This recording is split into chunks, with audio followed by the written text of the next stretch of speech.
Ce jour-là, nous, les futurs super-héros, avons été humiliés par les vilains.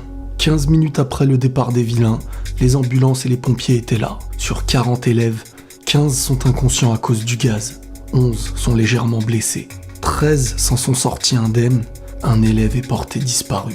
Une héroïne sur les 6 pros possède un grave traumatisme crânien. Une autre a disparu en laissant qu'une flaque de sang. Chez les vilains, 3 ont été arrêtés. Les autres sont partis sans se soucier d'eux. Moi, j'ai perdu connaissance. Mais les mots de Shigaraki résonnent toujours dans ma tête. Ce camp, dont on se faisait une joie, a connu la pire des fins.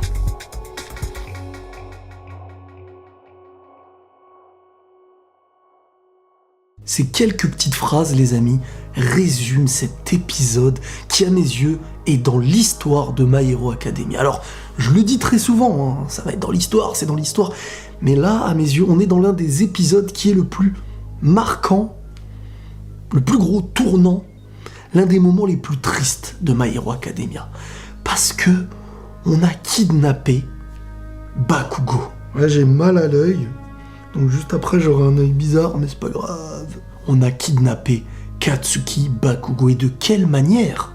Et de quelle manière ça s'est fait? J'arrive pas à y croire, hein, mais plus les épisodes passent, et plus c'est encore mieux.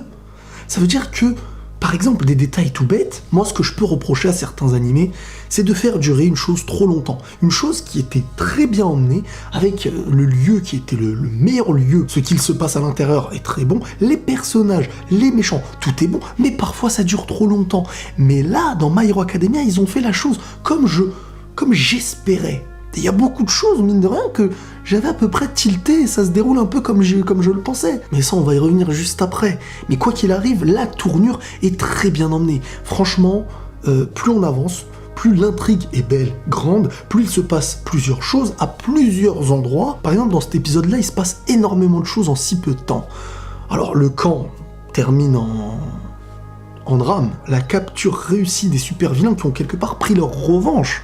Ils ont sali l'école, l'institution UA, ils ont pris un de leurs élèves, tout fonctionne proprement pour eux et ils avancent Donc là vraiment, il y a une grosse faille, il se passe un gros problème et le peuple extérieur même est en train de rejeter la faute sur UA. Du côté des profs, il y a ce petit malaise qui se passe. Et il y a même le soupçon qu'il puisse y avoir un espion. Et ça, je l'avais dit dès le début du premier épisode de cette saison. Je sais pas pourquoi, je crois que c'est au moment où ils reçoivent un appel, je me suis dit, il y a un espion. Alors si c'est vraiment celui que j'avais mis en miniature, oh, les gens ils dorment pas ou quoi? On est face à une obligation et ça c'est beau, c'est ce qui fait plaisir, c'est que on sait qu'il y aura un retournement de situation dans cette saison, et quelque chose qui va nous choquer, c'est obligatoire. Quelqu'un qu'on ne s'attend pas va devenir un méchant. Oh, lui il était avec eux, c'est ce qu'on va se dire, on va péter les plombs. Ce qui est énorme encore une fois avec cette saison, c'est que on est clairement et on passe des élèves qui s'affrontent entre eux, hein, l'académie, l'école, un duel entre les élèves, qui est le plus fort, qui est ceci, cela, à une alliance amicale entre élèves contre l'alliance des vilains. Tu vois, vraiment là on est sur le terrain, comme on l'a presque jamais été, parce qu'on l'a déjà été, mais il y avait All Might, tu vois, il y avait vraiment les gens supérieurs qui s'occupaient des méchants. Mais là on est clairement avec les élèves qui doivent prendre sur eux, prendre des risques, et jouer aux super-héros, quoi, tout simplement. On y ajoute du danger, de l'instinct de survie, des morts et des échecs. Et de ce que je vous ai dit même au début de cette vidéo avec les phrases qui ont été dites par Midoriya du futur, j'imagine, à quel moment il en parle aussi. Ça c'est un questionnement, parce que je pense qu'à un moment donné, on va rattraper le moment où il parle, il doit raconter ça à quelqu'un, je sais pas, imaginons il est enfermé quelque part, il raconte l'histoire à celui avec qui il est enfermé, bon je vais très très loin. Et genre après, l'histoire, ça me fait penser un peu à l'Attaque des Titans, je pense que c'est la même chose. On nous parle très souvent d'un mec comme s'il racontait une histoire. Et à un moment donné, peut-être que ça va rattraper le mec qui parle, et l'histoire va continuer après le mec qui parle. Ça arrive très souvent de faire ce genre de choses. Je sais pas le nom qu'on donne à ça, mais c'est l'histoire au début est présentée par quelqu'un qui la raconte lui-même, ici Midoriya Izuku, et à un moment donné, ça va être le présent de la personne qui parle et un avenir qu'on ne connaît pas. Aussi, ce qui est intéressant, c'est la non-présence de All Might.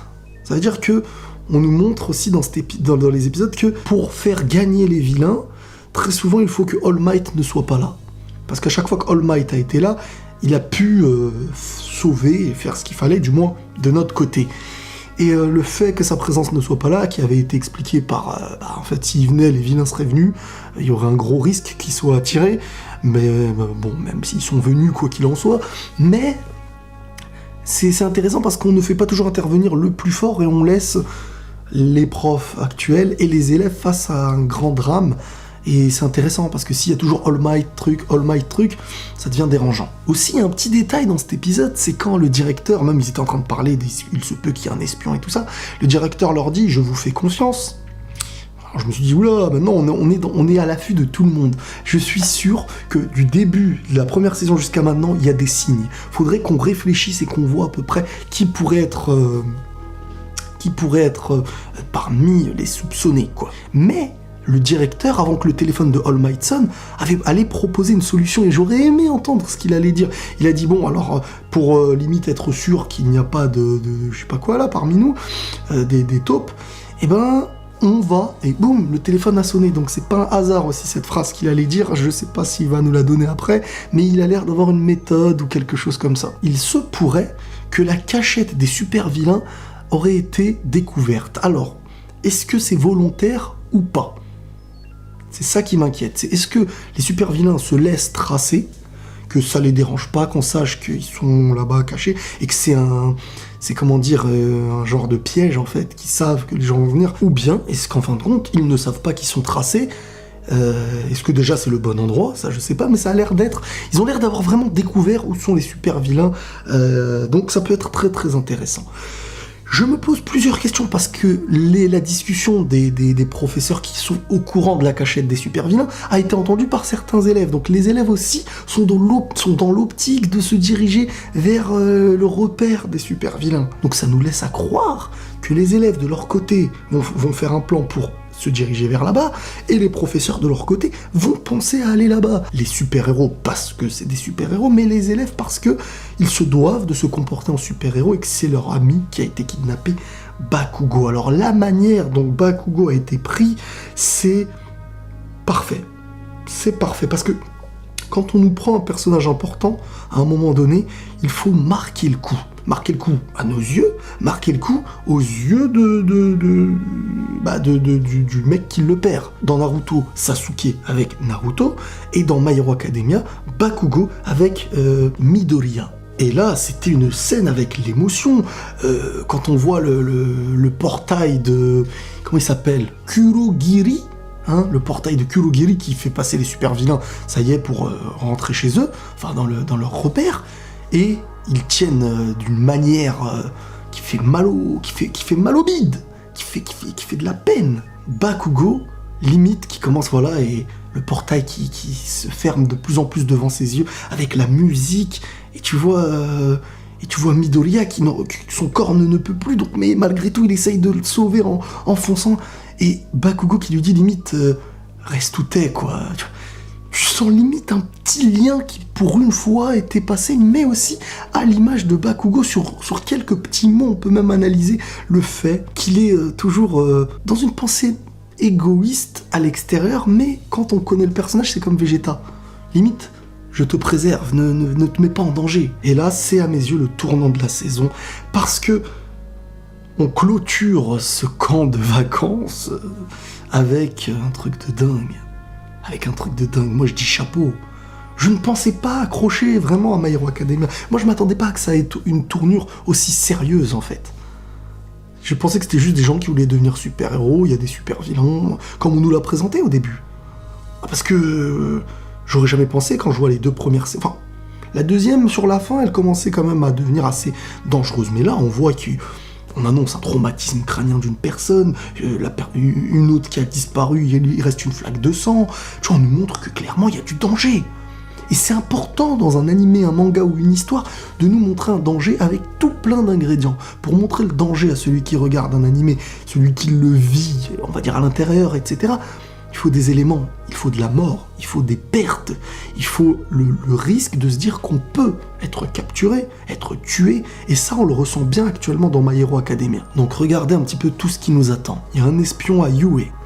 L'école a une sale réputation, donc il va falloir, je pense, à un moment donné, viser la finale. Quand je dis la finale, c'est UA avait gagné son premier défi contre les super vilains, ils ont perdu le deuxième, et je pense que le dernier moment, alors on va pas parler de All Might, hein, parce que All Might, là, quand il est au courant qu'ils ont découvert le repère, lui qui est totalement dégoûté déjà de ne pas avoir pu intervenir, son rôle de super-héros n'a pas été au top, je vois bien une fin de saison, les amis, qui risque de se construire avec du All Might vs le boss All for One, je crois, voilà. Je vois bien ça, mais je le vois pas se battre tout seul. Je vois bien le mec, là, le deuxième plus fort des super-héros, le père de Shoto, lui aussi je le vois bien intervenir, ils vont ramener la plus grande des armées de super-héros. Ça va être une fin de saison avec les enfants de leur côté, les profs, les super-héros de leur côté, et les pires super-vilains, ça risque d'être fou. Mais, ça va pas, je pense pas que ça va se terminer. Je pense qu'il y aura une continuité parce que bon, l'histoire continue dans le manga et paraît que c'est loin, donc voilà, donc on va pas tuer tout le monde, mais il va y avoir de gros dommages. Moi j'ai toujours dit que All Might, je le vois pas. Le fait qu'on nous explique que All Might perd de plus en plus de temps sa forme, c'est qu'à un moment donné il va la perdre, hein. C'est à mes yeux, il va la perdre, ou il va mourir, ou il va être en difficulté, ou il ne pourra plus se transformer, une fois par an peut-être, je sais pas quoi. Et il l'utilisera dans un moment héroïque, mais il y a une relève derrière. Donc il ne deviendra plus, il sera à mes yeux l'ex-super premier héros, quoi. Voilà, mais bon, on va en parler la prochaine fois, les amis. En tout cas, vraiment, vraiment, vraiment, c'est du très très lourd ce qui se passe actuellement. Voilà, les amis, n'oubliez pas de liker la vidéo, de lâcher vos commentaires, partager à tous ceux qui aiment My Hero Academia ou pas. Faut les faire revenir. Abonne-toi, prenez tous soin de vous, et la paix sur vous.